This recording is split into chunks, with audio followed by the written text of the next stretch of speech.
देखिए हिंदी का प्रश्न है, ठीक है, प्रीवियस ईयर है, हिंदी का जेटेट का आया हुआ हिंदी का प्रश्न है। देखिए ये पदांश से प्रश्न है। पदांश देखिए क्या दिया है। ऊंचे शिखरों से उतर उतर गिरी की चट्टानों पर कंकर कंकर पैदल चलकर दिन भर रजनी भर जीवन भर धोता वसुधा का अंतस्थल। यह लघु सरिता का बहता जल मिला है सबको जब पथ पर पथ रोके खड़ा कठिन पत्थर आकुल आतुर दुख से कतार सिर पटक पटक कर रो कर करता है कितना कोलाहल यह लघु सरिता का बहता जल। अब प्रश्न यहाँ से देखिए दिया है। इस कविता के द्वारा कवि मनुष्य को क्या संदेश देता है। मुश्किलों से मुंह मोड़ लेना, मुश्किलों से भागना, मुश्किलों को सामना करते हुए आगे बढ़ना, मुश्किलों को समझना।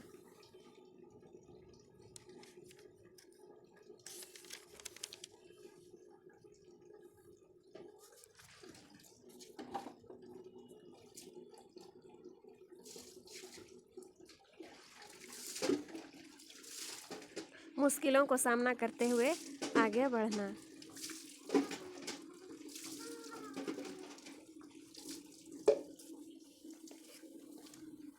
आगे देखिए प्रश्न दिया है।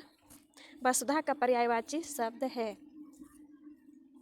वसुधा का पर्यायवाची शब्द है।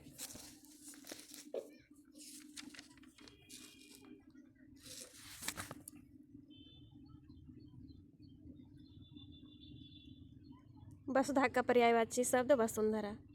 गिरि नीरज भावना ये दिया है, लेकिन यह क्या होगा, नहीं होगा। वसुधा का पर्यायवाची शब्द वसुंधरा।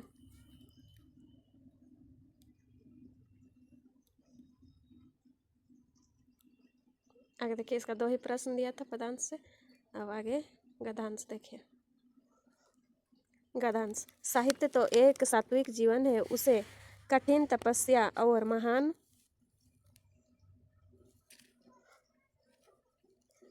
महान यज्ञ समझना चाहिए। जहाँ व्यक्ति के व्यक्तित्व के कोई स्वतंत्र विषय नहीं रह जाते, उच्च साहित्य की वह भावभूमि है। वहाँ अपरिग्रह का साम्राज्य है, फोटो नहीं छापे जाते, वहाँ वाणी मौन रहती है। गाथा माने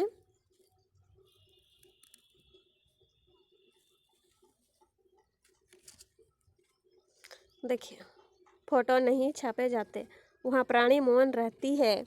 गाथा गाने में सुख नहीं मानती। उस उच्च स्तर से जितने क्रियाकलाप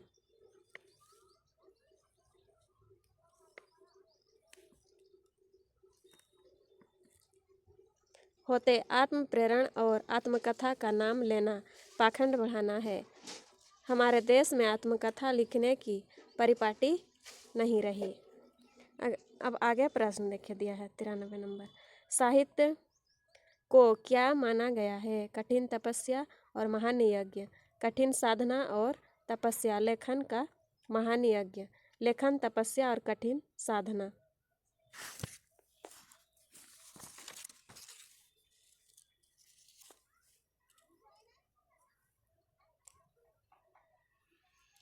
साहित्य को क्या माना है, देखिए कठिन तपस्या और महान यज्ञ।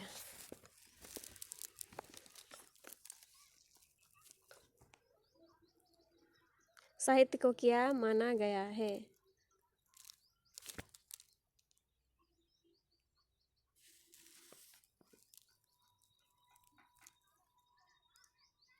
देखिए साहित्य तो एक सात्विक जीवन है, उसे कठिन तपस्या और महान यज्ञ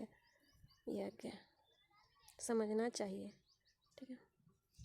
ये हो जाए। अब आगे देखिए।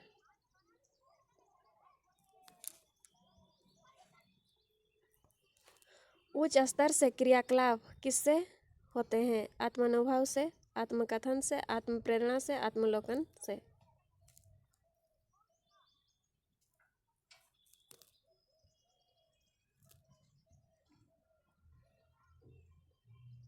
आत्मानुभव से।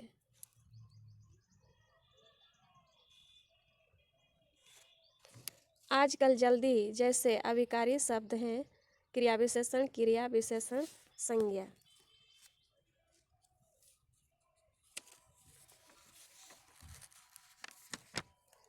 जिन शब्दों से क्रिया की विशेषता का पता चलता है उन्हें क्रिया विशेषण कहते हैं।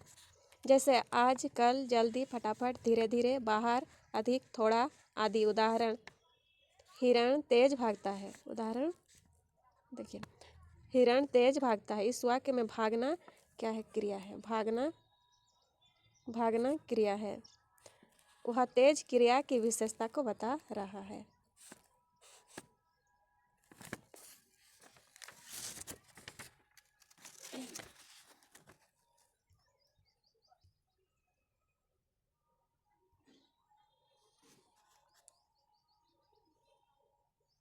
क्रिया विशेषण, आजकल, जल्दी जैसे अभिकारी शब्द हैं क्रिया विशेषण।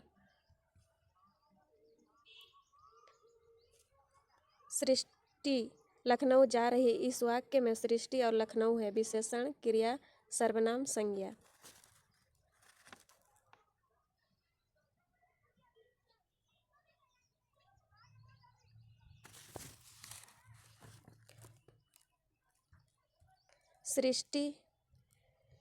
सृष्टि नाम है और लखनऊ स्थान का नाम है, इसलिए क्या हो जाएगा? संज्ञा।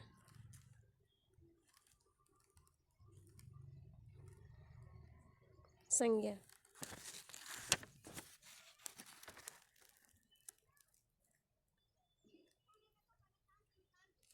जो टुकड़े टुकड़े हो गए हो उसे कहते हैं गुप्तचर, खंडित, हितैषी, पाक्षिक।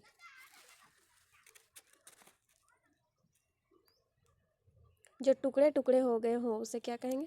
खंडित।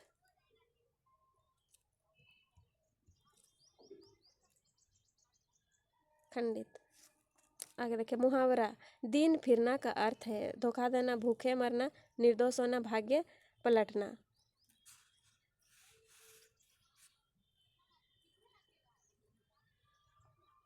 क्या होगा? भाग्य पलटना।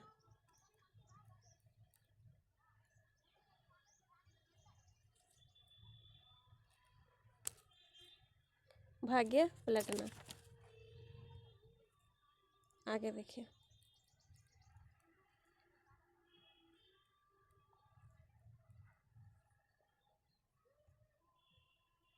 दिन फिरना का अर्थ है भाग्य पलटना। समास के कितने भेद हैं? समास का मतलब है, इसे समझिए समास को। समास का मतलब है संक्षिप्तीकरण। जब दो या दो से अधिक शब्दों से मिलकर जो नया और छोटा शब्द बनता है उस शब्द को समास कहते हैं। जैसे रसोई के लिए घर, रसोई घर। नील और कमल, नीलकमल। राजा का पुत्र, राजपुत्र। समास के कुल 6 भेद होते हैं।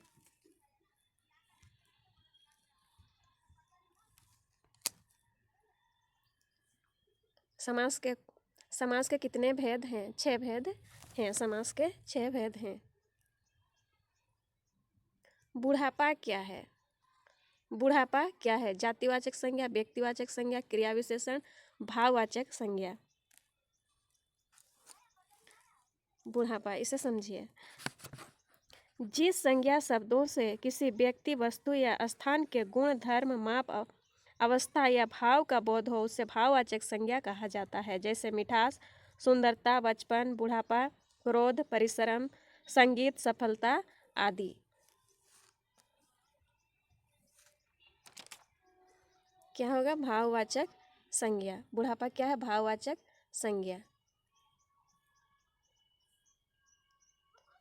क्रिया करने वाले को कहते हैं कर्ता, अपादान, कर्म, संबंध। जो वाक्य में कार्य या क्रिया को करता है वह कर्ता कारक कहलाता है। कर्ता वाक्य का वह रूप होता है जिससे कार्य को करने वाले का पता चलता है। कर्ता कारक का विभक्ति चिन्हने होता है। जैसे मोदी ने राहुल को मारा। इस वाक्य में मोदी कर्ता कारक है।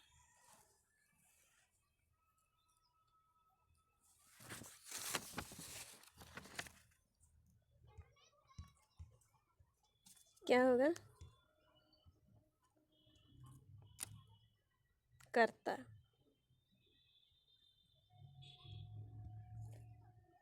गिरीश। गिरीश शब्द का संधि विच्छेद है। देखिए, गिरी गिरी जोड़ सो, तालबे सो है, गिरी जोड़ इस, गिरी जोड़ सो, गिरी जोड़ इस।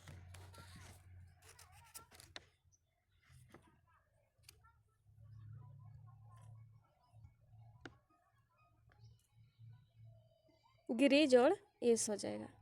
आगे देखिए, अध्यापक का लिंग परिवर्तन शब्द है। अध्यापी, अध्यापिका, अध्यापिका, अध्यापी। सही कौन सा है ये बताना है।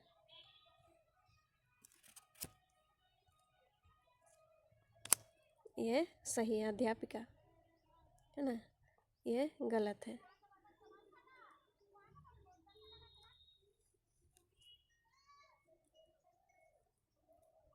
भाषा शिक्षण में पाठ्य पुस्तक साधन है, साध्य है, अनावश्यक है, एकमात्र संसाधन है।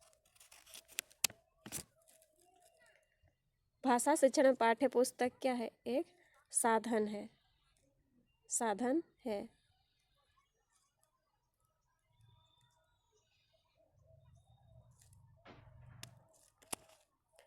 बोलना कौशल में महत्वपूर्ण है। स्थिति के अनुसार अपनी बात कह सकना, अलंकारिक भाषा प्रयोग, मधुर वाणी, स्पष्ट एवं शुद्ध उच्चारण।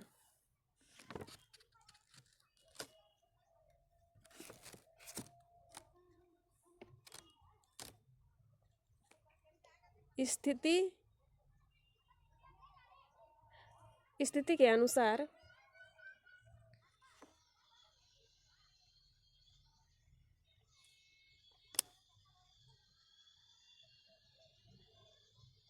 स्थिति के अनुसार अपनी बात कह सकना। यह प्रश्न कंप्लीट हुआ। यह वीडियो पूरा देखने के लिए धन्यवाद। यह वीडियो कैसा लगा कमेंट में बताएं।